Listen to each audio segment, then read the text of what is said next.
अभी मैं आपको बता रहा अमला एकादशी के बारे में। इस एकादशी को सुबह स्नान करने के बाद सबसे पहले आंवले के पेड़ के पास जाते हैं। उस पेड़ को गंध, अक्षता, धूप, अगरबत्ती, आरती वगैरह सब करते हैं और उनको भोग चढ़ाते हैं। भोग चढ़ने के बाद बस उस पेड़ को 27 या 9 बार प्रदक्षिणा करते हैं। जो भी इस अमला की एकादशी का व्रत करता है और व्रत की कथा वहां बैठकर सुनता है, उनको मोक्ष प्राप्ति मिलती है। तो अभी मैं आपको अमला की एकादशी की कहानी बताता हूँ। ये कहानी है चित्रसेन नाम के राजा की। एक चित्रसेन नाम का राजा था, वो विष्णु भक्त था। उन्होंने अमला के एकादशी के व्रत करके विष्णु भगवान को प्रसन्न कर लिया था। तो एक दिन चित्रसेन राजा और उनके सैनिक जंगल में शिकार के लिए चले गए। वो जंगल के अंदर जाते ही जंगल के आदिवासी ने राजा और उनको सैनिक को बंदी कर लिया और उन्होंने राजा को अलग जगह रख दिया।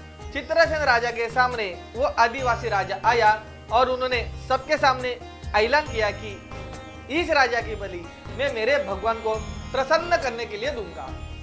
तो ये बात सुनकर चित्रसेन राजा जमीन पर गिर गया। जैसे चित्रसेन राजा जमीन पर गिरने के बाद उनके अंदर से एक दिव्य रोशनी बाहर आई और उस रोशनी ने आदिवासी राजा और उनके सैनिक को मार गिराया।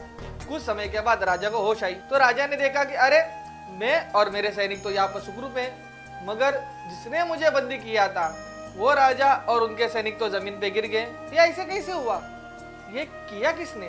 तो अचानक से एक आकाशवाणी शुरू हुई। ये आकाशवाणी की भगवान विष्णु ने।